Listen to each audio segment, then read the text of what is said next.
자, 그 다음에 이제 수출 물품의 원산지 판정입니다. 베트남에서 부품을 들여와 국내에서 완제품으로 생산하였고 이를 미국으로 수출하려고 한다.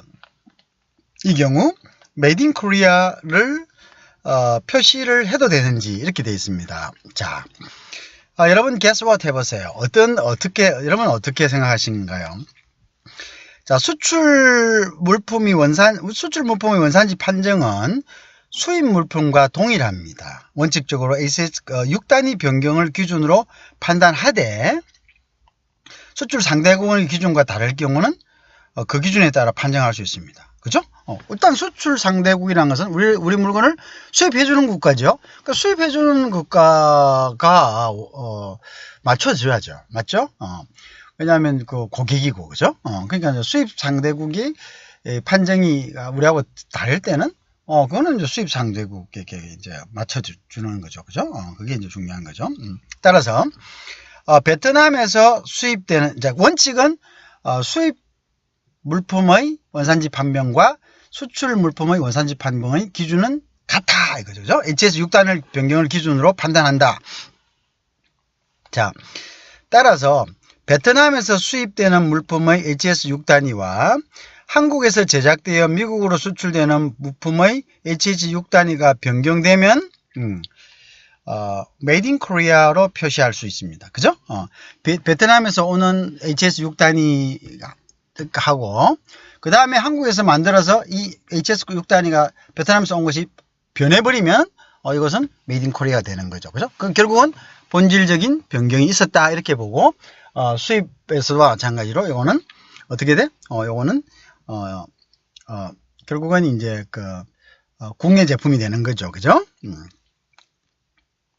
자, 따라서 베트남에서 수입되는 부품의 그죠? 메이드 인 코리아 되는 거고요. 다만 미국의 규정 이와 다를 경우에 그에 따라 판정 표시 및 표시가 그에 따라 판정 또는 표시가 가능하다. 미국에서 다를 경우에 그죠? 미국에서 이제 아니다 이렇게 하면 그죠? 즉 동일한 물품이라도 그죠? 어느 나라로 수출되는가에 따라 원산지 표시 방법 등이 달라질 수 있다. 그죠? 원산지 표시 방법이 달라질 수 있다. 뭐 어쨌든 우리 거 사주니까 그죠? 따라가지고 해달라는 대로 해주는 게 좋겠죠. 그렇게 이제 해주면 된다 이렇게 되겠죠. 자, 그다음에 그 다음에 이제 보면 수출입 물품 등의 원산지의 표시라고 제33조가 되어 있습니다. 지식경제부 장관이 공정하게 거래질서의 확립과 생산자 및 소비자의 보호를 위하여 원산지를 표시하여야 하는 대상으로 공고한 물품, 이하 원산지 표시 대상 물품이다. 그죠? 을 수출하거나 수입하려는 자는 그 물품 등에 대하여 원산지를 표시해야 된다. 이렇게 되어 있죠. 그죠? 그래서 수출입 물품 등의 원산지의 표시. 아까 그것은 1220 몇 개 중에서 622개 이렇게 딱 정해져 있었죠. 다 표시할 필요는 없습니다. 자. 그 다음에 수입된 원산지 표시 대상 물품에 대하여 대통령령으로 정하는 단순한 가공 활동을 거침으로써 해당 물품 등의 원산지 표시를 손상하거나 변형한 자. 그죠? 자, 가공 활동을 거침으로써 가공하다가 그죠? 원산지 표시를 손상하거나 변형한 자. 그죠? 자, 무역 거래자 또는 물품의 판매업자에 대하여 적용되는 경우는 제외한다. 그죠? 는 그 단순 가공한 물품 등의 당초의 원산지를 표시해야 된다. 가공하다가 그래 된 거죠. 그러니까 이 사람들은 무역 거래자나 판매업자는 아니죠. 거기에 적용돼서는 안 되겠죠. 그죠? 그것까지 이 사람들이 책임질 할 수는 없는 거죠. 그죠? 그러니까 가공하다가 지워질 거라면 이런 게 된 거죠. 그죠? 원산지 표시를 손상하거나 변형한 자죠. 그래서 원산지를 표시해야 된다. 자, 이 경우에 다른 법령에서 단순한 가공 활동을 거친 수입 물품에 대해서 다른 기준을 규정하고 있으면 그 기준에 따른다. 그죠? 다른 법령에서 가공 활동을 거친 수입 물품에 대하여 다른 기준을 규정하고 있으면 그 기준에 따른다 이렇게 되겠죠.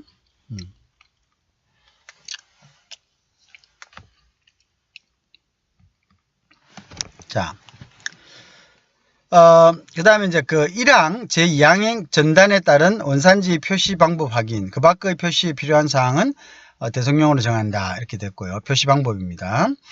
무역거래자 또는 물품의 판매업자는 다음 각 호의 어느 하나에 해당하는 행위를 하여서는 아니 된다. 그죠? 다만 제3호의 경우에는 무역거래자의 경우에만 해당된다. 이제 아까 그 규칙이죠. 원산지를 거짓으로 표시하거나 원산지를 오인하게 하는 표시를 하는, 오인이란 것은 우리가 뭐 made in Korea 이라는데 뭐 designed by Korea 뭐 이렇게요. 그다음에 뭐 processed by Korea 뭐 이런 식으로 그런 식으로 표시하는 것은 오인이죠. 그죠? 그래서 이러한 행위를 해서는 아니 된다. 원산지 표시를 손상하게 하거나 변경하는 행위 해서 안 된다. 그죠? 원산지 표시 대상물에 대하여 원산지 표시를 하지 않은 행위. 표시 대상물인데 우리가 이제 표시 대상물이 다는 아니고 그 중에 한 54%는 원산지 표시 대상물이라 했죠. 근데 이제 여기에 대해서 어떻게 해야 되는데 원산지 표시를 안 해야 하는 경우에 원산지 표시를 손상하거나 변경하는 행위, 원산지 표시를 거짓으로 하거나 그것을 오인하게 하는 행위. 그죠? 이러한 경우들은 해서는 안 된다 이렇게 되죠.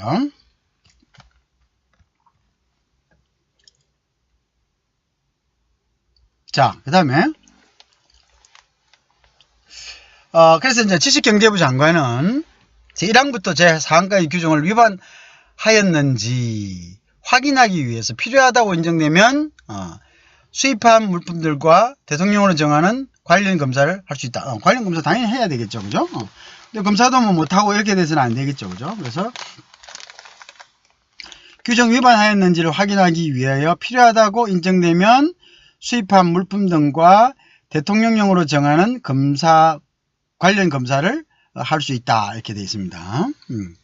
또 지식경제부 장관은 제3항에 따른 원산지 표시 방법을 위반하였거나 제2항 또는 제4항을 위반한 행위가 있으면 그 행위자에게 원상복구 등 대통령령으로 정하는 시정 조치를 명하거나 3억 원 이하의 과징금을 부과할 수 있다 이렇게 되어 있습니다. 자, 원산지 표시 방법을 위반하였거나 2항 또는 4항을 위반하는 행위가 있으면 그 행위자에게 원상복구 등 대통령으로 정하는 시정조치를 명하거나 3억 원 이하의 과징금을 부과할 수 있다. 시정조치를 하거나 부과하거나 그렇게 될 수가 있다는 거죠. 앞전에 그 테이블로 해놓은 거죠. 그 처벌조항에 대해서. 그걸 이제 설명 풀어서 하는 겁니다.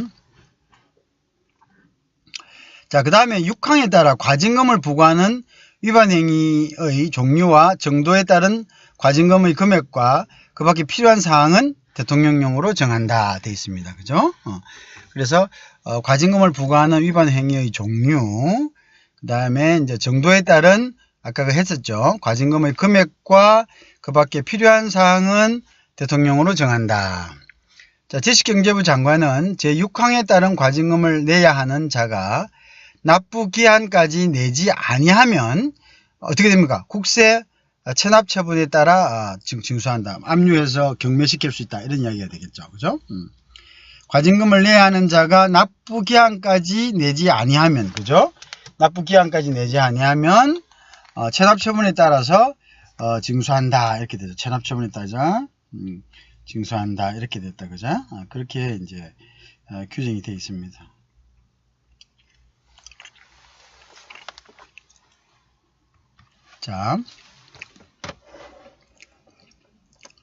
자, 대외무역법상 원산지 표시 대상 물품은 대외무역관리 규정 별표 8에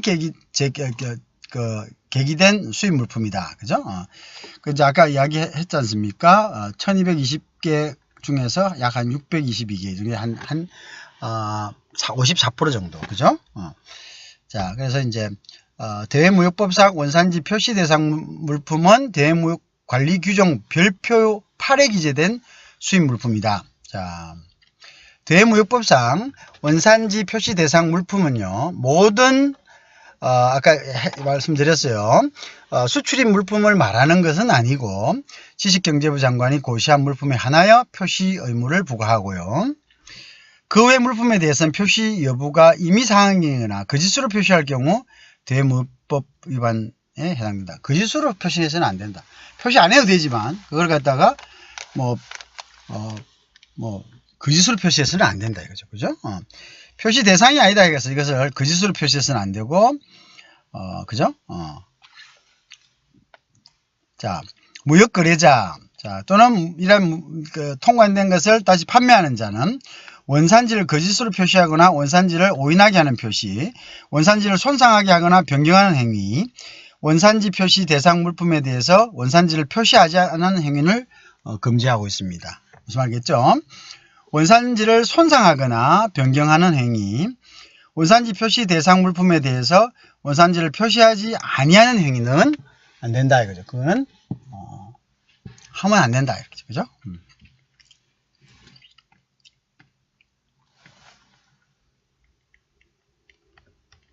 자, 그 다음에 또 이제 유권 해석 부분에 대해서 Q&A를 한번 살펴봅시다. 인터넷상에도 원산지 표시를 의무적으로 해야 되는지, 자, 온라인 거래 사이트에도 원산지 표시를 의무적으로 해야 되는지, 여러분 어떻게 생각하십니까? 근데 이제 온라인 거래 사이트 상에서 거래되는 수입 물품에 대한 원산지 표시는 대무역법령상 의무사항이 아닙니다. 그죠? 온라인 상에서 거래되는 것은 대무역법상 그것은 의무사항은 아니다. 자, 그래서 대무역법령에는 수입 물품 중 원산지 표시 대상 물품에 대해 무역 거래자가 해당 현품에 직접 원산지 표시를 표시하도록 규정되어 있습니다. 해당 현품에 물건, 보이는 물건 그대로. 온라인 거래 사이트 상에서 거래되는 수입 물품에 대한 원산지 표시는 대무역법상 의무사항은 아니나 사이트의 원산지를 허위로 거지하는 경우에는 어떤 법이 되냐면 전자상거래 등에 의한 소비자 보호에 관한 법률에 저촉될 수 있습니다. 알겠습니까? 그래서 사이트의 원산지를 허위로 거지하는 경우는 표시 안 하는 것은 문제 없습니다. 그렇지만 허위로 기재해버리면 이거는 이제 대무역법은 여기에 이제 관여를 할 수 없는데 대신 전자상거래 등에서의 소비자 보호에 관한 법률, 즉 전자상거래 등에서의 소비자 보호에 관한 법률에는 저촉될 수가 있다 이렇게 되죠. 결론적으로 원산지 표시 대상 수입 물품 그 자체에 원산지 표시가 되어 있지 않을 경우에는 이는 대무역법에 위반됩니다. 그죠? 그러나 해당 물품이 거래되는 온라인 사이트에 원산지를 표시할 의무는 없는 관계로, 그죠? 온라인상에 원산지가 표시되지 않았을 경우에는 대무역법에 저촉되지는 않습니다. 아시겠죠? 그것 때는 대무역법하고는 관련이 없다 이렇게 보시면 되겠죠. 오늘 이제 위반 사항은 아니다. 자, 그 다음에 물품을 수출할 때도 항상 물품의 원산지 표시를 해야 되는가? 수출 물품에 대해서는 대무역법상 임의사항입니다. 원산지 표시는 임의사항이다. 그래서 이미 해도 좋고 안 줘도 돼. 그렇지만 거짓으로는 하면 안 된다 했죠. 현행 대무역법상에 수출하는 물품에 대한 원산지 표시는 임의사항입니다.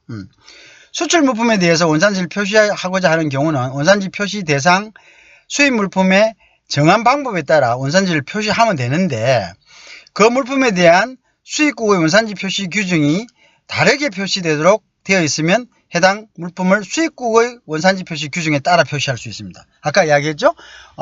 우리하고 수입국하고 틀리다. 그러면은 수입국의 원산지 표시 대상에 따라서 할 수가 있다. 이렇게 되어 있습니다. 그건 아까 말씀을 드렸습니다. 수입국의 원산지 표시 대상에 따라서 할 수가 있다. 이렇게 이야기했죠. 자, 그 다음에 이제, 다시 한번, 수출품의 원산지 표시는 그것은 의무사항이 아니다. 그죠? 그렇지만 거짓으로 하면 안 됩니다. 임의다. 자, 그런데, 수입국에서 이걸 뭐 원산지 표시 꼭 해야 된다. 이렇게 했을 때는 그 수입국의 규정을 따르는 거죠. 수입국의. 알겠죠? 수입국. 그날 우리 물건을 사주는 나라의 원산지 표시 규정에 따라줘야 되는 것은 당연하겠죠. 그죠? 그렇게 되겠다. 자, 그렇게 이제 되어 있습니다. 자, 그 다음에 이제 다시 이제 넘어갑니다. 자, 그 다음에 이제 공산품의 원산지 표시 위반 단속 부문. 자, 그래서 이제 수입 공산품을 원산지의 표시에 관해서 감독하는 기관은 어디냐? 단속하는 기관은 수입공산법. 그죠? 대무역법 시행령 91조 3항 4항에 의해서 전국 세관장, 시도지사, 시도지사라는 이야기는 뭡니까? 지자체에서 할 수 있다는 거죠. 단속 권한을 위탁했다. 이 사람들이 수입 공산품이 이제 바깥에서 이게 원산지 표시가 됐는지 안 됐는지 하면 세관장들, 세관하고 그 다음에 이제 그 시도지사, 그 지자체에서 나가서 검사할 수 있다는 거죠. 자, 대무역법 33조는 수입 물품의 원산지 표시와 관련하여 원산지를 허위, 오인, 미표시하는 표시하지 않는 행위 등에 대해 시정조치 또는 과징금을 부여할 수 있도록 하고 있다. 이렇게 되죠. 이와 관련 대무역법 시행령 91조 3항 및 4항에서는 수입 물품에 대한 원산지 표시, 검사 권한, 그죠? 시정조치 명령 및 과징금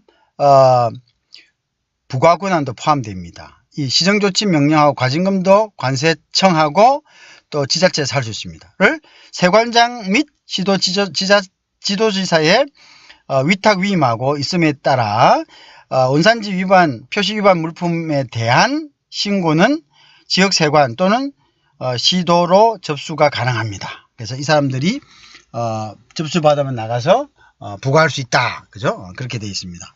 즉 수입된 공산품에 대했습니다. 자, 이제 수입 의약품의 경우에 적절한 원산지 표시 방법은 어떤 것이냐 이거죠. 자, 수입 물품 원산지 표시와 관련하여 그죠? 대무역관리규정 제77조 7항에는 아래와 같이 규정하고 있습니다. 수입 물품 원산지 표시와 관련하여 대무역법 관리규정. 수입 물품의 원산지 표시와 관련하여 대무역관리규정 제76조 7항에서는 어떻게 규정하고 있냐면요. 자, 76조 제7항입니다. 품질 경영 및 공산품 안전관리법, 식품위생법 등 다른 법령에서 원산지 표시 방법을 정하고 있는 경우에는 이를 적용할 수 있다. 그렇죠? 무슨 알겠죠? 그래서 품질 경영 및 공산품 안전관리법, 식품위생법 등 다른 법령에서 원산지 표시 방법을 정하고 있을 때는 그걸 따라야 된다. 그것을 적용할 수 있다. 자, 더불어 원산지 표시 운영에 관한 고시, 관세청이죠. 에서는 다음과 같이 규정하고 있습니다. 자, 원산지 표시 운영에 관한 고시, 관세청 고시를 보면요.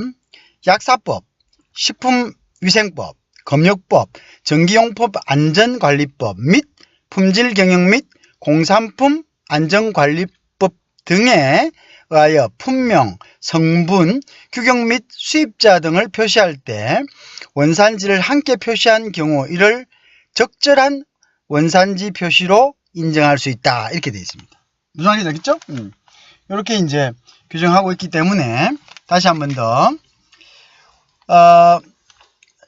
원산지 표시 운영에 관한 고시가 있습니다. 관세청, 약사법, 식품위생법, 검역법, 전기용품 안전관리법 및 품질경영 및 공산품 안전관리법 등에 의해서 품명, 성분, 규격 및 수입자 등을 표시할 때 하잖아요. 원산지를 함께 표시할 경우에는 적절한 원산지 표시로 인정할 수 있다. 이렇게 원산지 표시를 이런 식으로 할 수 있다. 이런 이야기입니다. 알겠죠? 자, 그래서 이제 수입의약품의 경우 적절한 원산지 표기 방법은 이런 식으로 하면 된다. 품명, 성분, 규격 및 수입자 등을 표시하고 여기에 원산지를 표시하면 적절한 원산지 표시 방법이 된다. 이렇게 보면 되겠죠. 자, 그런데 다만 상계의 법령에 의하여 약사법 등이 표시사항에 따라 표기한 제조국 등 대무역법상의 원산지국과 일치하는 경우에는 해당 법령에 따른 표시를 적절한 원산지 표시로 인정할 수 있지만, 자, 약사법에 따른 제조국 등이 대무역 법령상의 원산지국과 일치하지 않는 경우에는 약사법에 따른 표시를 적절한 원산지 표기로 볼 수가 없다 이거죠.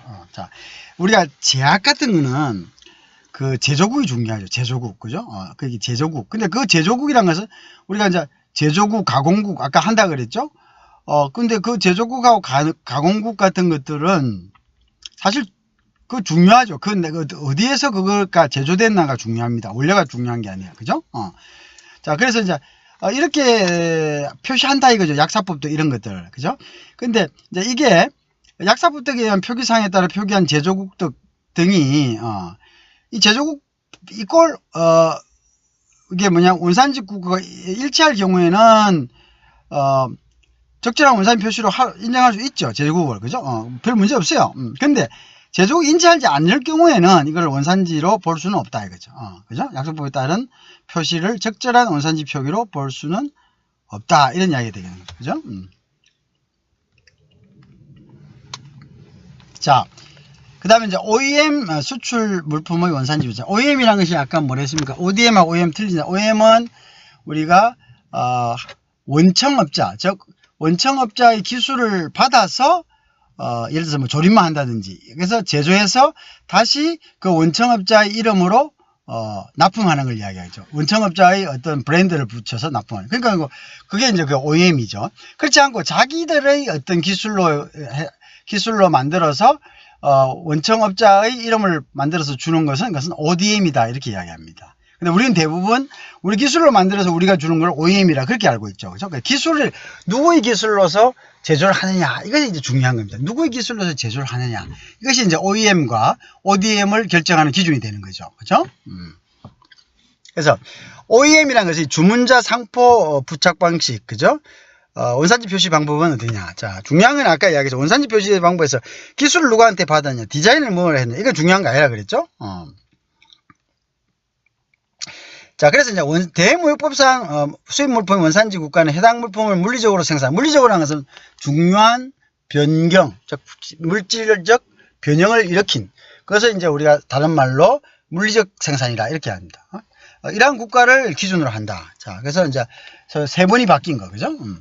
대무역법상 수입 물품의 원산지 국가는 해당 물품을 물리적으로 생산한 국가를 의미한다. 이에 따라 주문자 상표 부착 방식 생산 OEM을 통해 중국에서 해당 물품을 실질적으로 제조되었을 경우 해당 물품의 원산지는 중국이 된다. 그죠? 기술 준 데는 중요하지 않습니다. 그것을 어떻게 그 기술이 문제가 아니고 그 물건이 중요한 부분의 변경이 있었느냐, 그게 중요한 거죠, 그죠? 그게 예를 들어서 이제 OEM을 만들었다면은 결국은 원료를 받고 그 원료를 가지고 어떤 변경이 일어난 거죠. 그렇다면 결국은 중국이 된다, 그죠? 주문자. 자, 우선 중국이 된다. 참고로 OEM 방식으로 생산한 물품의 경우 대무역 관리 규정 77조에서 물품 또는 포장 용기 전면에 해당 물품의 원산지를 표기하도록 규정하고 있습니다. OEM은 포장 또는 용기의 전면에 해당 물품의 원산지를 OEM 경우, 그죠? 명확히 확인한 후 원산지를 표기해야 된다. 그래서 규정을 명확한 후 어디 하면 용기나 포장 전면에 해당 물품의 원산지를 또 표기해야 됩니다. 무슨 말겠죠? 그거는 또 뭐 그게 있을 때는 OEM이다 이렇게 보면 됩니다. 물건에도 해야 되지만 그게 이제 용기의 전면 또는 포장 또는 용기의 전면에 해당 물품의 원산지를 표기하도록 규정하고 있습니다. 이해하시겠죠? 자, 그 다음에 이제 수입 물품의 원산지 표시에 관한 규정인데 국문, 영문이 있는지, 자, 그럼 어떻게 되냐? 국문을 해야 되냐, 영문을 해야 되냐, 뭐, 수입 물품. 자, 수입 물품의 원산지 표시와 관련된 법령은 현재, 대외무역법, 대외무역법 시행령, 대외무역법 관리 규정, 뭐 이런 것들이 있습니다. 자, 수입물품의 원산지 표시와 관리한 법령은 대무역법, 대무역법 시행령, 대무역법 관리규정 등이 있으며 동법령에 근거하여 물품별 적정 표시 방법은 대무역 시행령 91조 에 관세청에서 정하도록 규정하고 있다. 그죠? 그래서 원산지 대도 운영에 관한 교시죠. 자, 대무역 법령의 경우 이거 보면 이제 지식경제 홈페이지, 그죠? 행정정보공개 법령정보에서 확인이 가능하다. 자, 대무역법 법령은 거기 있죠. 법령정보 있죠. 어디든 요즘 인터넷 치면 다 나옵니다. 그죠? 원산지 제도 운영에 관한 고시의 경우 관세청 홈페이지, 그죠? 원산지 제도 고시에 관한, 그 다음에 이제 법령정보, 그 다음에 행정규칙 고시에서 확인이 가능하다. 자, 대무역법 또는 시행령의 경우 한국법제연구원 등 기관에서 영문법령 서비스를 제공하고 있죠. 고시의 경우 공식적인 영문 규정을 별도로 규정하고 있지는 않습니다. 그죠? 그래서 무역협회 등 기관을 통한 무역 관련 규정의 통번역 서비스 이용을 하면 되고요. 필요한 경우에 이제 이용도 가능하다. 이렇게 이제 규정하고 있죠. 그래서 수입물품 원산지 표시에 관한 규정은 이렇게 되어 있다. 여기 이제 대무역법, 대무역법 시행령, 그 다음에 대무역법 관리 규정 등에 있다. 이렇게 되어 있죠.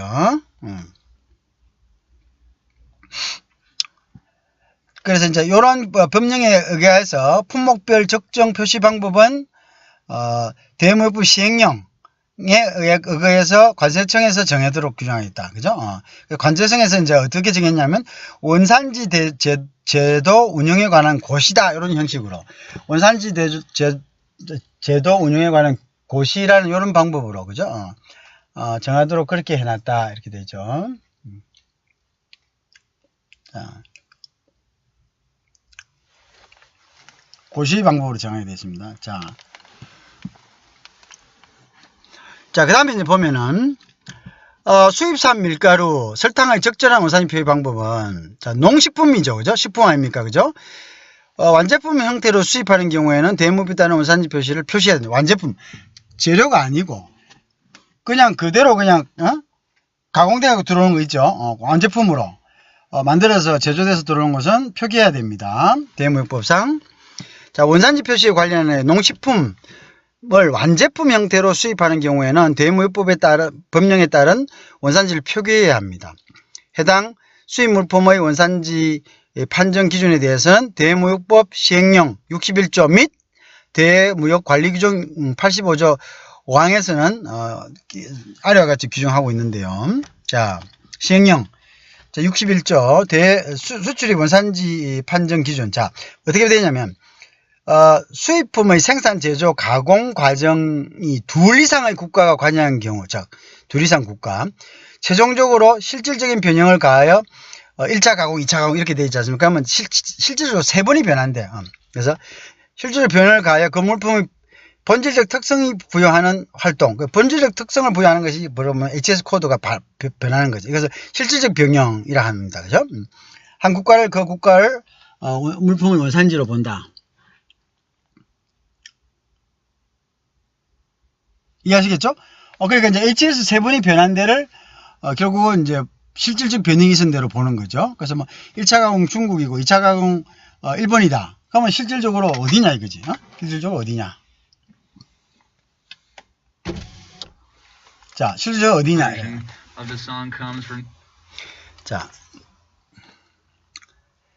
자, 그래서 이제 대무역 관리 규정 보면요. 실질적 변형이란 해당 제조, 가공 과정을 통하여 원재료의 세번이 상이한 세번, HS 6단위 기준입니다. 상이한 세번의 제품을 생산하는 것을 말한다. 그죠? 뭘 통하여? 제조 과정을 통하여. 그것이 이제 실질적인 변형이다. 이렇게 보고 있는 거죠. 자, 이해하시겠죠? 자, 그 다음에 이제, 자, 그렇게 되겠죠. 그죠? 자, 그래서 이제, 우리 다시 한번 정리해 보면, 밀가루 같은 거, 이렇게 이제 식품은 완제품으로 들어올 때 어떻게 한다고요? 완제품으로 들어올 때는, 바로, 그 완제품을, 저기 뭡니까? 완제품으로 들어올 때는 원산지를 표시해야 됩니다. 그죠? 그리고 이제 우리가, 결국은 이제 가공이 어떻게 돼서 세번이 어디서 변했는가가 결국은 최종적인 세번이 변한데, 즉, 최종적으로 세번이 변한 것, 즉 HS 코드가 변한 것이 바로 뭐가 된다고? 그게 원산지가 된다. 이렇게 이제 생각하시면 되겠네요.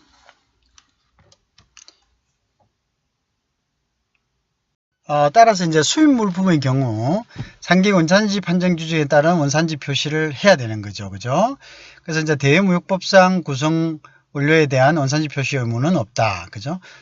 구성 원료에 대한 원산지 표시는 없다. 그래서 어쨌든 수입 물품의 경우 상기 원산지 판정 기준에 따른, 자, 그러니까 원산지 판정 기준은 완제품으로 들어올 경우에, 식품 같은 경우에는 어떻게 된다고? 그건 원산지 표시해야 되고, 그 다음에 이제 우리가 세 번 중요한 본질적인 변경이 있을 경우, HS 코드가 변했느냐, 변하지 않느냐, 그거에 따라서 그게 이제 원산지 표시의 어떤 판정이 틀려지죠. 그러면 그게 따라서 원산지 표시 의무는 표시에 따른 원산지 표시를 해야 됩니다.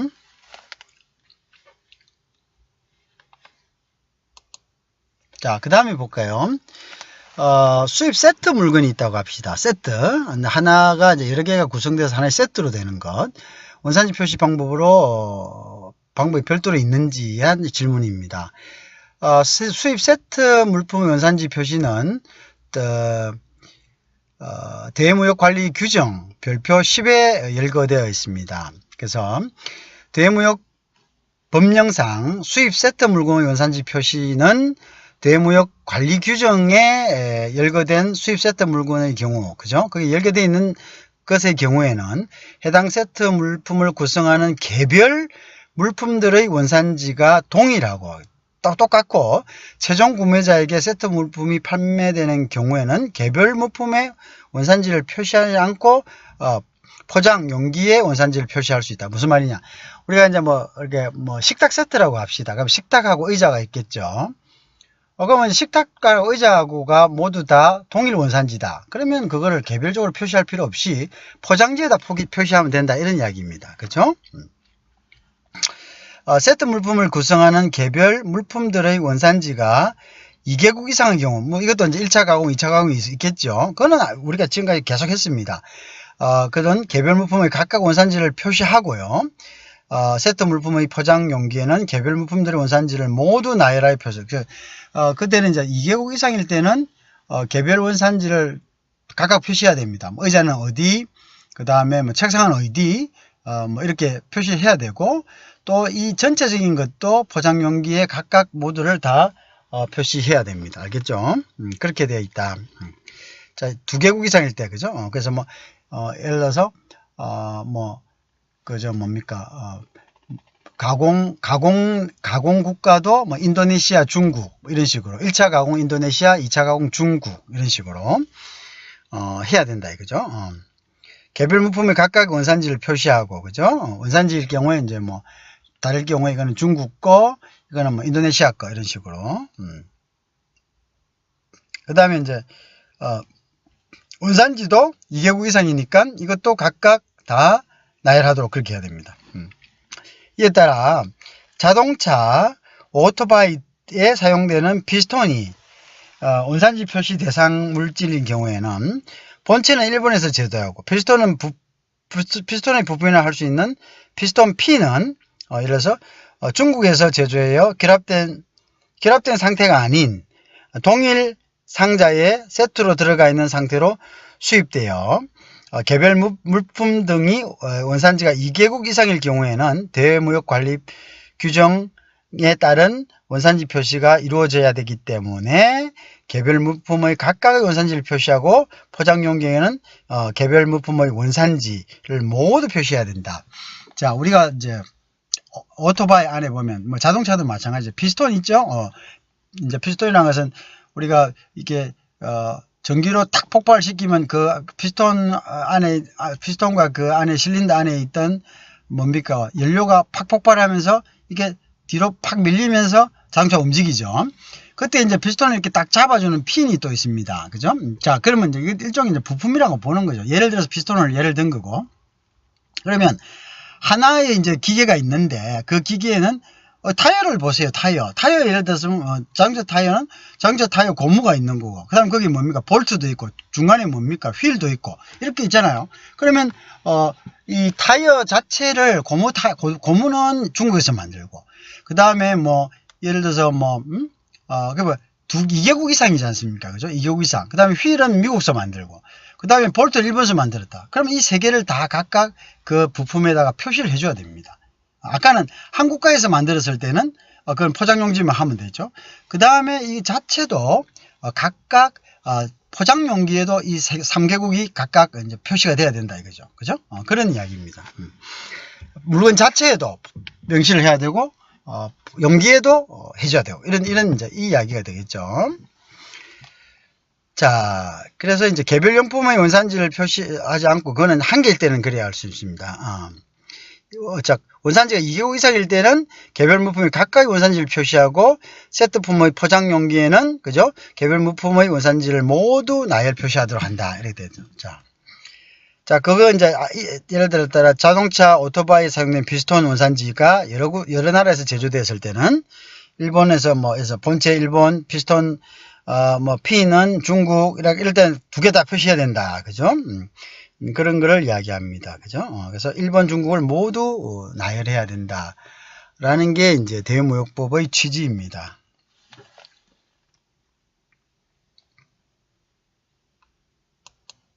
자, 다음은 이제 국내 거래 물품. 자, 에도 원산지 표시 의무가 있느냐. 자, 근데 이제 국내 거래 물품인데요. 수입면사 가공품입니다. 그죠? 자, 수입면사 는 원산지 표시 대상 수입 물품이 아닙니다. 아까 했죠. 면사 여기서 소, 돼지 쭉 있었죠. 그죠?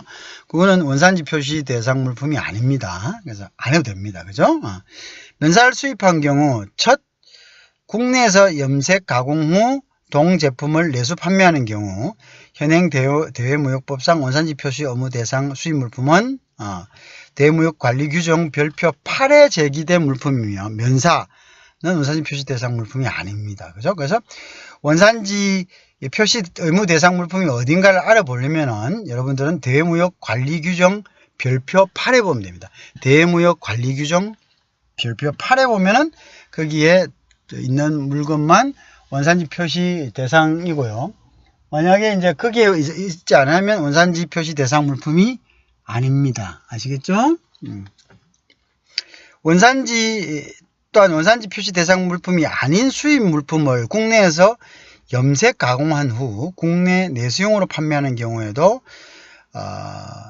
대무역법상 원산지 표시 목이 없죠. 당연히 원재료 자체가 표기 대상이 아닌데 원산지 표시 대상이 아닌 수입 물품을 국내에서 염색 가공한 후 국내 내수용으로 판매하는 경우에도 대무역법상 원산지 표시 의무는 없습니다. 다만 표시 광고, 이 대무역법 말고 표시 광고 공정화에 관한 법률, 표시 광고를 똑바로 하라! 라는 그 법률이 있죠. 그래서 이제 표시 광고 공정화에 관한 법률 등 다른 법령에서 물품 표시와 관련된 규정이 있을 경우에는 그 규정에 따라야 되겠죠. 그죠? 대무역법에 적은 안 되지만, 다른 법령에, 그 규정이 있을 때는 그걸 당연히 따라야 되겠죠. 그죠? 규정에 따라야 된다. 수출용 안마기도 원산지 표시해야 됩니까? 그런 거죠. 그다음 이제 보면, 현행 대외무역법상, 그죠? 수출 물품에 대한 원산지 표시는 임의사항이죠. 그렇지만 수입국의 우리가 수출하는 나라, 그죠? 그 나라의 규정이 있으면 그 나라의 규정을 따를 수 있다. 이렇게 되어 있죠. 자, 임의사항이다. 그죠? 대외무역법상 수출 물품에 대한 것을. 자, 중국에서 안마기를 부품으로 수입해서 국내에서 완제품으로 조립 공정 후 해외로 수출할 경우, 그죠? 수출 물품에 대한 원산지 표시 의무는 없으나 임의사항입니다. 원산지를 표시하고자 하는 건 해당 물품을 수입하는 수입국의 원산지 표시 규정에 따라 표시할 수 있다. 그래서 표시하고자 할 경우에는 수입하는 수입국의 원산지 표시 규정에 따라 표시할 수 있다. 이렇게 됩니다. 그래서 이건 대무역법 시행령 제56조다. 따라서 안마기를 수출하는 해당 수입국의 원산지 규정이 뭔지, 그 사람들이 원산지 규정을 어떻게 해오라하는지, 그죠? 규정이 뭔지, 우리가 이제 수출하는 나라, 즉 수입국의 원산지 규정 먼저 확인하고 이에 따라 원산지를 표시하면 적절한 표기가 되죠. 다만 수입한 물품에 대하여 국내에서 단순 가공 활동을 거쳐 수출하는 경우는 한국산 표시를 할 수가 없습니다. 무슨 알겠죠? 단순 가공 활동 거쳐서 수출할 경우에는 한국산 표시를 할 수는 없다. 이렇게 되십니다. 알겠죠? 단순 가공해서는 수출할 경우에는 한국산 표시를 할 수가 없다. 이렇게 되십니다.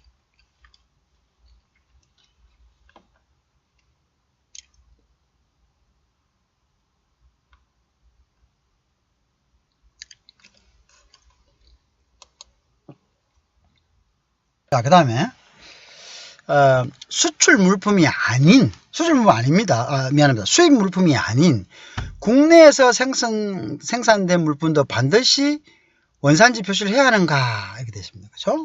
국내에서 완제품으로 생산되고 국내에서 유통되는 물품의 경우는요. 대무역법상 원산지 표시 의무 없죠. 그죠? 자, 그렇지만 농산물의 경우는 관련법에서 특정 물품에 대해서 원산지 표시 의무를 부과하고 있습니다. 그죠?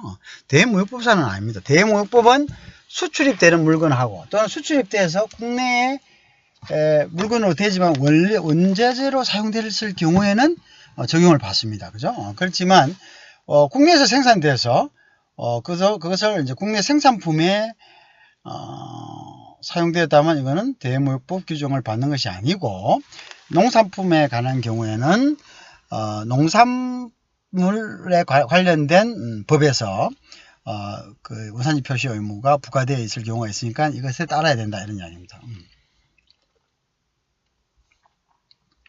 그래서 현행 대무역법상 원산지 의무 표시 대상 물품은 대무역법 33조 및 대무역 관리 규정, 그죠? 8에 정하고 있는 수입 물품에만 해당됩니다. 그 다음에 국내에서 완제품으로 생산되고 국내에서 유통되는 물품의 경우 그것은 대무역법상 원산지 표시 의무는 없습니다. 대무역법상은 그렇습니다. 그래서 농산물 관련 법령에서는 원산지를 표시하도록 되어 있으면 그에 따라야 되는 거죠. 다만 농산물의 경우는 관련법에서는 특정 물품에 대하여 원산지 표시 의무를 부과하고 있습니다. 그렇죠?